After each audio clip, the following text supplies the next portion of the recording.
I am here with fifth graders at Cherry Valley Elementary School, and we are about to open our brand new Suzuki Chimes for the first time ever. All right, boys, it's time for the unboxing. Open up those cases.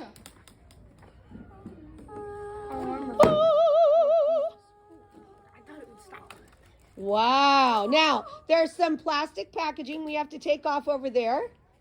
All right, let's move that thing over to. So, as you can see, these are the great big ones, but also, yeah, you're not done over there, Cole. There's another whole section. There are some itty bitty ones down there. Check that out. We have the very high and the very low. Now, do you notice that they are two different colors? Why do you think they're two different colors, friends? You guys, because of piano.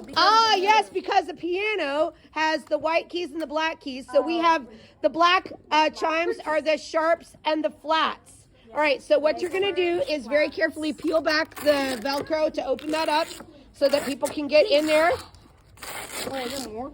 No, but that's how you got to open it back so that you can reach in and get them.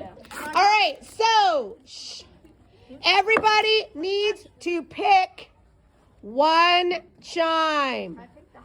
Don't pick a black one for this first time. Pick a silver chime.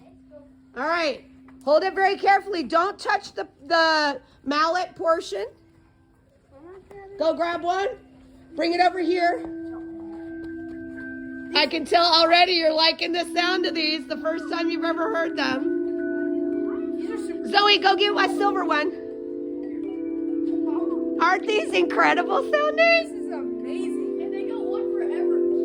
I know, they just keep going and going. They're really neat. I have the highest one.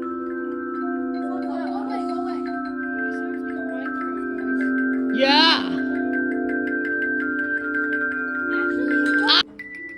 All right, so these are called tone chimes, and they're absolutely gorgeous sound, similar to what you have in a tuning fork. If you look on the side, you can see that the shape, and then it has a mallet, so the vibration keeps going. Now, what you're gonna do is make an OK sign like this, and it goes underneath the section where the letter is at, and you wanna hold it backwards towards your shoulder so that the mallet is not touching you, but like this.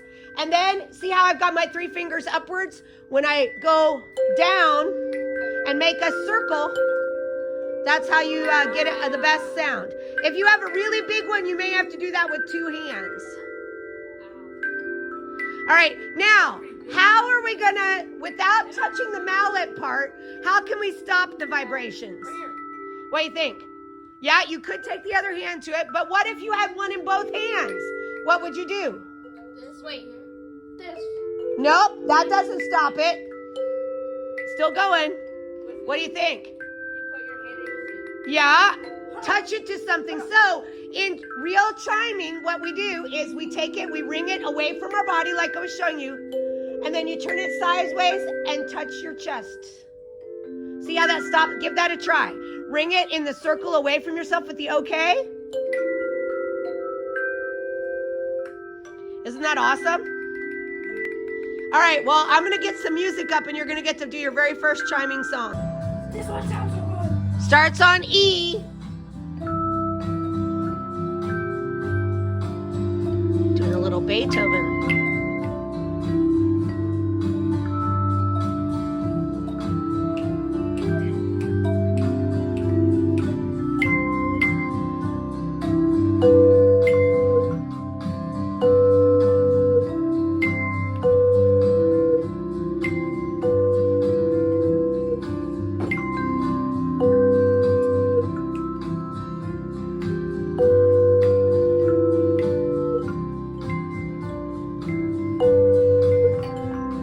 All right,